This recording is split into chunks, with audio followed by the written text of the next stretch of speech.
দেখতেছেন অবশ্যই আমার সামনে ইফতারি, অর্থাৎ ইফতারির একটা সময়। আর এই ইফতারির সামনে নিয়ে আমি কয়েকটা কথা আমি বলবো।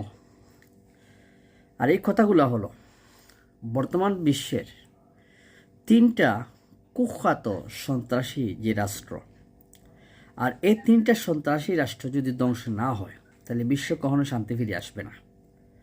আর এই তিনটা সন্ত্রাসী রাষ্ট্র যে আমাদের জন্য কতটা ক্ষতিকারক, এই তিনটার মধ্যে দুইটা রাষ্ট্রকে এশিয়ার মধ্যে অবস্থান করেছে এবং যখন তখন দুই জায়গা স্থানীয় দেশ অন্যান্য দেশগুলোকে অনেকটা সমস্যা ফেলতেছে, অনেকটা জুলুম অত্যাচার করতেছে। এর মধ্যে হচ্ছে ভারত হচ্ছে দক্ষিণ এশিয়াতে, যেগুলো আমাদের দেশসহ আশেপাশে যত রাষ্ট্রগুলো, প্রতিটা রাষ্ট্র কোনো রাষ্ট্রের সাথে সম্পর্ক নেই। আর দ্বিতীয় নম্বর হচ্ছে ইসরায়েল। ইসরায়েল মধ্যপ্রাচ্যের জন্য একটা বিস্ফোরা, যে যখন তখন সে মধ্যপ্রাচ্যে অর্থাৎ তার আশেপাশের দেশগুলোতে হামলা করে বসে। এই দেশগুলোকে কাউকে শান্তিতে থাকতে দিচ্ছে না। দেখছেন অবশ্যই ফিলিস্তিনি প্রায় 500 লোক, এমনকি ফিলিস্তিনি যে প্রধানমন্ত্রী, গাজার যে প্রধানমন্ত্রী, ওনাকেও মেরে ফেলছে এই জালিমের বাচ্চারা। আর প্রথম নাম্বার হচ্ছে ইউএসএ, আমেরিকা।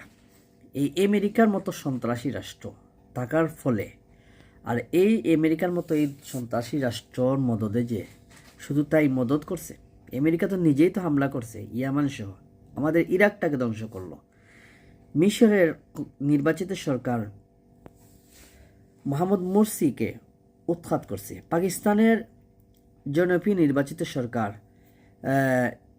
সাবেক প্লেয়ার, বিশ্বকাপ অর্জিত 1992 সনের প্রাপ্য বিশ্বকাপ অধিনায়ক, ওনাকে কিন্তু উনি নির্বাচিত সরকার ছিলেন, ওনাকে উৎখাত করছে।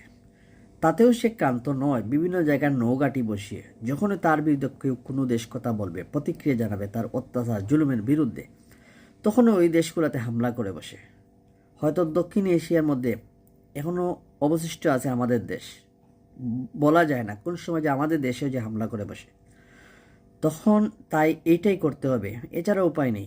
সমস্ত দেশ সম্মিলিতভাবে এই তিনটা রাষ্ট্রকে ধ্বংস করে দিতে হবে। প্রয়োজনে চীন, রাশিয়ার সহায়তা নিয়ে হলো এই তিনটা বদমাইশকে ধ্বংস করে দেওয়াটা হচ্ছে আমাদের প্রত্যেকের মুসলমানের জন্য ফরজ।